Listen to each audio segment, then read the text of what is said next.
അതിരപ്പള്ളിയിലെ വേറൊരു പ്രശസ്തമായ സ്ഥലമാണ് വെറ്റിലപ്പാറ പാലം. ഈ പാലത്തിൽ കൂടെ ഉള്ള യാത്ര വല്ലാത്തൊരു സംഭവം കേട്ടോ.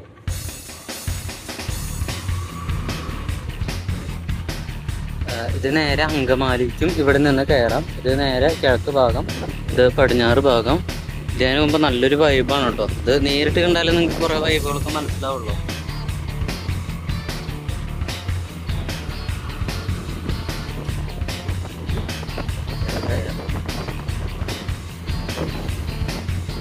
ഇവിടെ ഒന്നും അത്രയ്ക്കധികം ആൾക്കാര് കുറച്ച് കാലം മുമ്പ് ഉണ്ടായിരുന്നില്ല. ഇപ്പൊ അത്യാവശ്യം ആൾക്കാര് വരാൻ തുടങ്ങിയതിന് ശേഷം ഇത് കച്ചവടക്കാരായി, ബഹളായി. വീണ്ടും എണ്ണപ്പനത്തോട്ടം. ഇവിടെ ആനകളുടെ മണം നന്നായിട്ടുണ്ട് കേട്ടോ. കാലടി, മലയാറ്റൂർ, അമ്പലപ്പുഴ, അത് ആ വഴിക്ക് പോകണം. നേരത്തെ ഞാൻ ഒരു കടയിൽ ചേട്ടനോട് വഴി ചോദിച്ചെന്ന് പറഞ്ഞില്ലേ, അപ്പം ആ ചേട്ടൻ പറഞ്ഞു തന്നൊരു സ്ഥലമാണിത്. ഈ സ്ഥലത്തിൽ കൂടെ പോയി കഴിഞ്ഞാൽ ആനകളെ തന്നെ കാണാൻ പറ്റും എന്നത്. സാധാരണ ഇവിടെ വന്ന് നിൽക്കാറുണ്ട് എന്നാണ് പറഞ്ഞത്. അത്യാവശ്യം സഞ്ചാരികളൊക്കെ വരുന്നുണ്ട് ഇതിന്.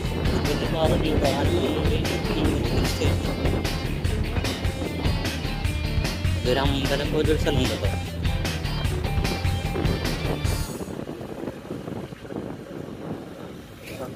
ആന ഇവിടെ ഇടത്തെ സൈഡിൽ മുകളിൽ നിൽക്കുന്നുണ്ട്. ഇത് മൊത്തം എണ്ണപ്പനത്തോട്ടാണ് രണ്ട് സൈഡിലും. ആ എണ്ണപ്പനയുടെ നടുവിലൂടെയാണ് പോകുന്നത്. ചിലപ്പോൾ വെയിലായ കാരണം മുകളിലേക്ക് കയറിയിരിക്കുകയായിരിക്കും, അല്ലെങ്കിൽ ഇവിടെ പരിസരത്തൊക്കെ ഉണ്ടാവാറുണ്ട് എന്നാണ് പറഞ്ഞത്.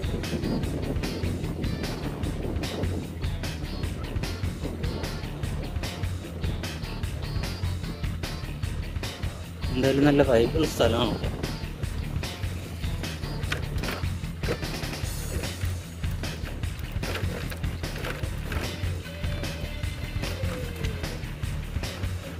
ഇവിടെ എന്താണ്, ഏഴാറ്റുമുഖത്തേക്ക് പോണ വഴിയാണ് ഇത്. അപ്പോൾ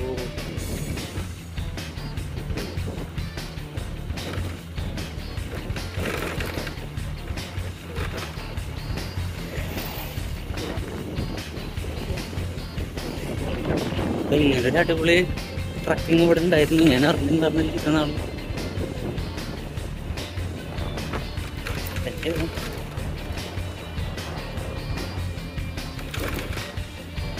പിന്നെ ഒറ്റയ്ക്കുള്ള യാത്ര എന്ന് പറയുമ്പോൾ എപ്പോഴും നല്ല സന്തോഷം തന്നെയല്ല.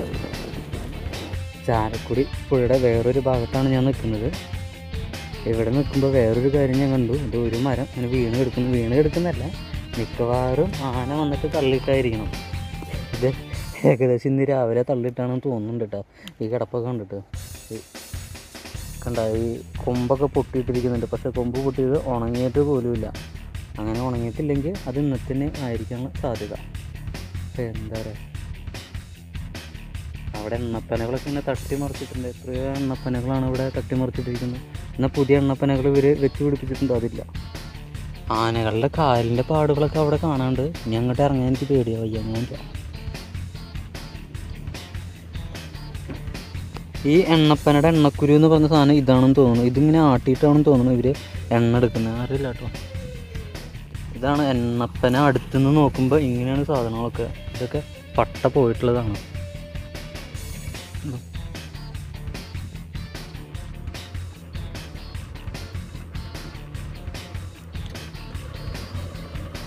ഇവിടെ ആനപ്പിണ്ടികളൊക്കെ കിടക്കുന്നുണ്ട്. മിക്കവാറും എല്ലാ ആനകളും അങ്ങോട്ട് കയറി പോകാനാണ് സാധ്യത. പിന്നെ കറുപ്പ് കളറിലുള്ള ഒരു ആനയും കാണില്ല, കാരണം എല്ലാം ബ്രൗൺ കളറിലാണ് കാണുക എന്നാണ് പറഞ്ഞത്.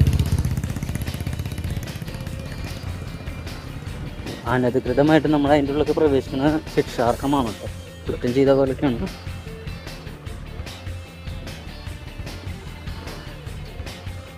നായക്കുട്ടികളുണ്ടല്ലോ, കുറേ നായക്ക് പിടിക്കുന്നുണ്ട്.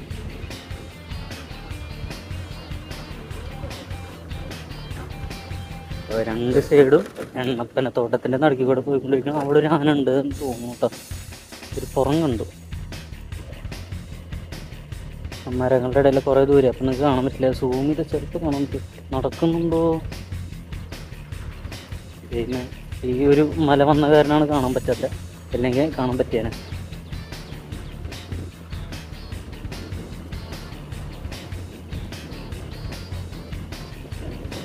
അതുണ്ട്, ആനുണ്ട്, ആനുണ്ട്.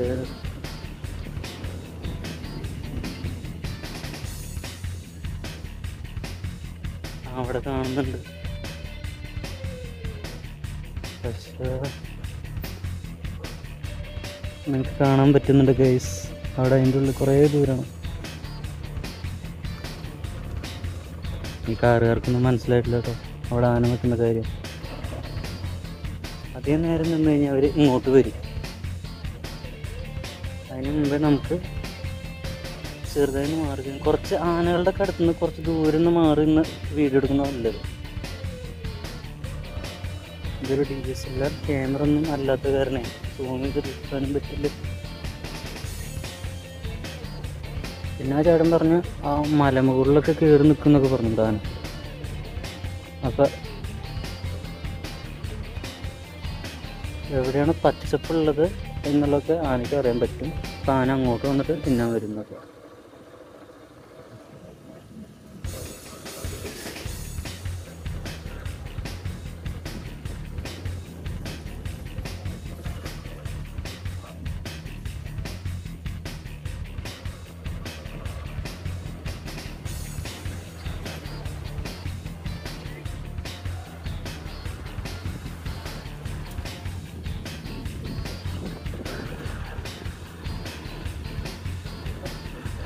അവരൊക്കെ തോട്ടത്തിൻ്റെ ഉള്ളിൽ കയറി പോയിരിക്കുന്നുണ്ടല്ലേ കള്ളന്മാർ.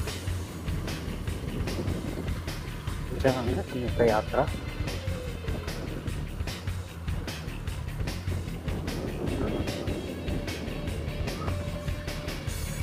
അങ്ങനെ കണ്ടു. ആനയുടെ ചെവിയാട്ടലും ചെറിയ ആ തലയും മാത്രമേ കാണാൻ പറ്റുള്ളൂ, വേറൊന്നും കാണാൻ പറ്റിയിട്ടില്ല. പക്ഷെ അത് ആന തന്നെയാണെന്നുള്ളത് എനിക്ക് മനസ്സിലായിട്ടുണ്ട്.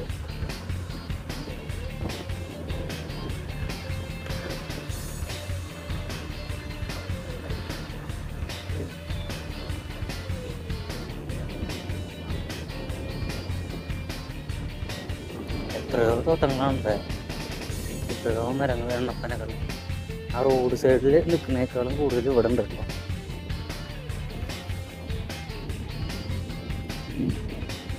എണ്ണപ്പനകൾ ഇവിടെ പൂത്ത് കായകളൊക്കെ ഉണ്ടോ ഇല്ലാന്ന് തോന്നുന്നു. കുറേ എണ്ണപ്പനകൾ ഇവിടെ മറിച്ചിട്ടുണ്ട് കേട്ടോ. ദാനപ്പിണ്ട ദൈവന് അല്ല, ദാനപ്പിണ്ടല്ല, അത് മറ്റേ എണ്ണപ്പനയുടെ. ഇതൊക്കെ ആന വരണ വഴിയാ പൊളിച്ചിട്ടിട്ടുണ്ടെങ്കിൽ. ഇവര് ആനകളൊക്കെ വരുമ്പോ ഒരു 10-30 ആനകളുണ്ടാവും. ഇതൊക്കെ ഉണ്ടാവും വരുന്ന വഴി ഒക്കെ. ഒരു പുല്ല് പോലും ഇല്ല അവിടെ, ഒക്കെ തിന്ന് നാശാക്കി. രാത്രി എന്ന് പറഞ്ഞിട്ടുണ്ടല്ലോ, ഒരു 5 മണിക്ക് ശേഷം ആനകളുടെ വിഹാര കേന്ദ്രം തന്നെയായിരിക്കും ഇവിടെ. ഒരു സംശയം കേരള സർക്കാരാണെങ്കിൽ ആനയ്ക്ക് തിന്നാൻ വേണ്ടി കുറെ ഉണ്ടാക്കി വെച്ചിട്ടുണ്ട്. എന്താ ഇവിടൊക്കെ പണ്ട് വീടുണ്ടായിരുന്നോ, ആന വന്നിട്ട് ഇടിച്ചു വിളിച്ചണം.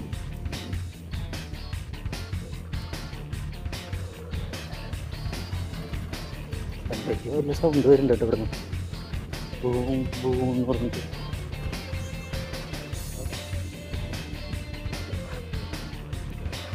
എൻ്റെ പിന്നാലെ ഒരു കാറ് വരുന്നുണ്ടല്ലോ, പതുക്കെ കാറ് പോകുന്നു. ഇവിടെ എന്താ വീടുകളൊക്കെ ഉണ്ട് കേട്ടോ. എസ്റ്റേറ്റിൻ്റെ നടുക്ക് വീടുകളുടെ ഇരിക്കുള്ളൊരു പാടി.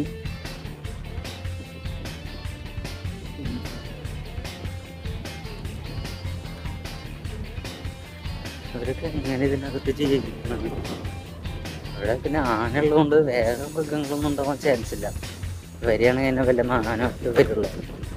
ആനകളിവിടുത്തെ മറ്റേ പുലി, കടുവ അങ്ങനെയുള്ള സാധനങ്ങളുടെ ഇതൊന്നും ഉണ്ടാവില്ല. തോന്നുന്നു അറിയില്ല. ആനേനെ പേടിച്ചിട്ട് അവരൊക്കെ ഓടുന്നുണ്ടായിരിക്കും. എനിവേ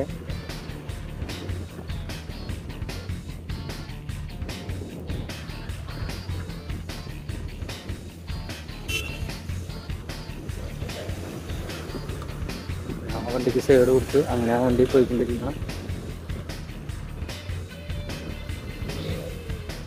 അപ്പോൾ ലക്ഷക്കണക്കിന് എണ്ണപ്പനകൾ നിൽക്കുന്നൊരു എസ്റ്റേറ്റ്.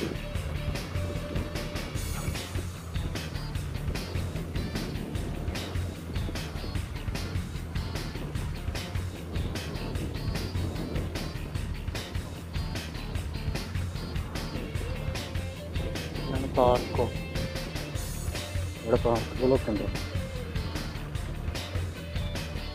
മുരിങ്ങൂർ ഏഴാറ്റുമുഖം റോഡ്. അങ്ങനെ നമ്മൾ ഏഴാറ്റുമുഖം എത്തിയിട്ടോ.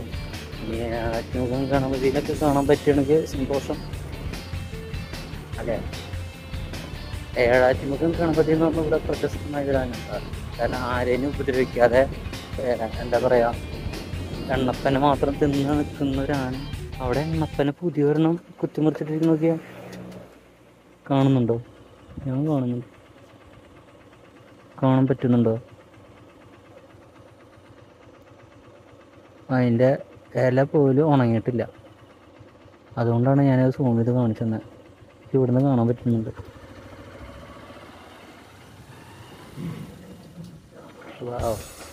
പിന്നെ രാവിലെയും എണ്ണപ്പന തിന്നാൻ ഇവിടെ ആൾക്കാർ വന്നിട്ടുണ്ട് നടത്താം.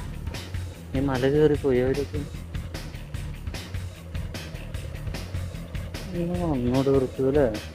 നമ്മളൊക്കെ കഷ്ടപ്പെട്ട് ആനേനെ കാണാൻ വരുമ്പോൾ ഇവിടെ ഒരൊറ്റ ആനയില്ല. തിരിച്ച്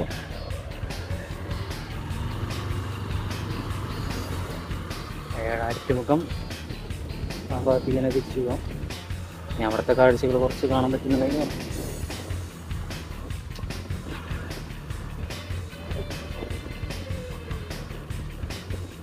ഇനി ഇത് പറ്റിയില്ലെങ്കിൽ നമുക്ക് മറ്റേ വഴി പോയാലോ. അതായത് അങ്കമാലിക്കുള്ള റോഡ്. അവിടെ കുറച്ച് ആനകൾ ചിലപ്പോൾ ഉണ്ടാവും.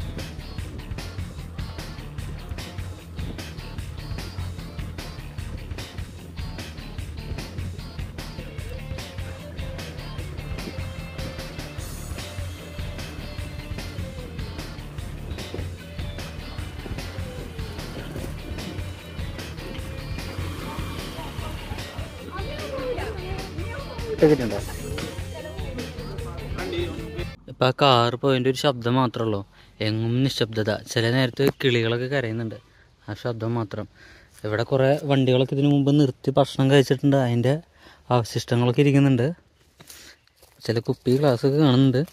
ഇത് പിന്നെ ഒരു വഴിയാണ്, ആ പുഴയ്ക്ക് പോകുന്നൊരു വഴി. ഇതെന്തായാലും ആന നടന്നിട്ടുണ്ടാക്കിയതല്ല, ആൾക്കാർ നടന്നിട്ടുണ്ടാക്കിയതാണ്. ഇവിടെയുള്ള ആൾക്കാർ നടന്നിട്ടായിരിക്കും. ഇവിടെ ടൂറിസ്റ്റുകൾ വന്നിട്ട് ഉണ്ടാക്കാനുള്ള ചാൻസ് ഇല്ല. എന്തായാലും നല്ല അടിപൊളി സ്ഥലം കേട്ടോ.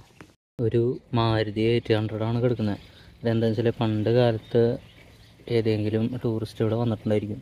ചിലപ്പോൾ എന്തെങ്കിലും കാരണവശാൽ കൊണ്ടുപോകാൻ പറ്റാതെ ആനയുടെ ആക്രമണത്തിലാണ് എന്തെങ്കിലും നാശമായതായിരിക്കും. അങ്ങനെ ഇതിപ്പോൾ മൊത്തത്തിൽ അടിഞ്ഞ് പൊളിഞ്ഞ് അങ്ങനെ കിടക്കുന്നുണ്ട്. അവിടെ വേറൊരു മരം കണ്ടോ, ആന പൊളിച്ച് തന്നെ തണ്ട് തിന്നാൻ വേണ്ടിയിട്ട് ആന കുത്തിമറിച്ചിട്ടാണ്. പക്ഷെ ഇങ്ങനെയൊക്കെ മറിക്കണം എന്നുണ്ടെങ്കിൽ ആനയുടെ ഹൈറ്റ് എന്തായിരിക്കും? വലിയ ആനകളല്ലേ. അതിരപ്പള്ളി പുഴയിൽ ആരും ഇറങ്ങരുത് എന്ന് പറയുന്നുണ്ട്. ചാലക്കുടി പുഴയിൽ അപകടമാണ്. അതെന്തുകൊണ്ടാണ് ഇത്ര അപകടം എന്നുള്ളത് ഞാൻ കാണിച്ചു തരാം. ഇതിവിടെ ഒരു കുഴി കണ്ടോ? ഇത് കുറച്ച് വലിയൊരു കുഴിയാണ്. നമ്മുടെ കാൽമുട്ടൊക്കെ അതിൽ ഇറങ്ങിപ്പോവാള് അത്രയും വലിയ കുഴിയാണ്. ഇനി അടുത്തൊരു കുഴി കാണിച്ചു തരാം. ഇത് ഇവിടെ ഒരു കുഴി ഉണ്ട് ശരിക്കും. നിങ്ങൾ കാണുന്നുണ്ടോയെന്ന് അറിയില്ല, വെള്ളം കൊണ്ട് ചിലപ്പോൾ കാണാൻ സാധ്യതയില്ല. ഈ കുഴിയും അത്യാവശ്യം നല്ല വീതിയുള്ള കുഴിയാണ്. ഒരു ആനയുടെ കാൽപ്പാടിൻ്റെ അത്ര വലിയ കുഴിയാണ്. അപ്പം നമ്മുടെ കാലൊക്കെ ഇത്ര ഉള്ളൂ, അങ്ങോട്ട് ഇറങ്ങിപ്പോവും. അപ്പം നമ്മൾ എന്താണെന്ന് വെച്ചാൽ ഈ പുഴയിൽ കുളിക്കാൻ ഇറങ്ങുന്ന ആൾക്കാരൊക്കെ അറിയാണ്ട് ഇതിൻ്റെ ഉള്ളിൽ ചവിട്ടി കഴിഞ്ഞ് അങ്ങോട്ട് താഴ്ന്നു പോകും. ചിലപ്പോൾ നമ്മൾ അതിൻ്റെ ഉള്ളിലേക്ക് വീഴും. പക്ഷെ നമുക്ക് കയറാൻ ചിലപ്പോൾ പറ്റില്ല. ചിലപ്പോൾ ഒരാളോളം താഴ്ചയുള്ള കുഴികളുണ്ടായിരിക്കും. ഇതാ കണ്ട അവിടെ. ഇത് വർഷങ്ങളായിട്ട് വെള്ളം വന്ന് വീണ് ചുഴിയൊക്കെ രൂപപ്പെട്ടുണ്ടായ കുഴികളാണ്. അതുകൊണ്ട് തന്നെ വളരെ വലിയ ആഴത്തിലൊക്കെ ഉണ്ടാവാറുണ്ട്. കൂടുതൽ ആൾക്കാർ മരിക്കുന്നത് ഇങ്ങനെ തന്നെയാണ്. ഇതാ അവിടെയൊക്കെ കണ്ട കുറേ ചുഴികളൊക്കെ പോകുന്നത്. അവിടെയൊക്കെ ഇതേപോലെ കുറേ കുഴികളൊക്കെ വന്നിട്ടുണ്ട്. കുറേ ആൾക്കാരും മരണം സംഭവിക്കുന്നത് ഇങ്ങനെ തന്നെയാണ്. ഇതിൽ പെട്ടുപോവാണ്. അല്ലാതെ ഇത് വലിയ ആഴത്തിലുള്ള വലിയ ഇതൊന്നും ഇല്ല ഇവിടെ. ഇങ്ങനെയുള്ള കുഴികളിൽ മാത്രമാണ് വലിയ ആഴമുള്ള. നമ്മളറിയാണ്ട് അതിൽ വീണ് പോവുകയും ചെയ്യും. വെള്ളത്തേക്ക് ഇറങ്ങുന്നില്ലെങ്കിൽ കുഴപ്പമില്ല. പക്ഷെ വെള്ളത്തിൽ ഇറങ്ങിക്കഴിഞ്ഞിട്ട് വെള്ളത്തിലുള്ള ഈ കുഴികളാണെങ്കിൽ നമ്മൾ അറിയാനും പോകുന്നില്ല.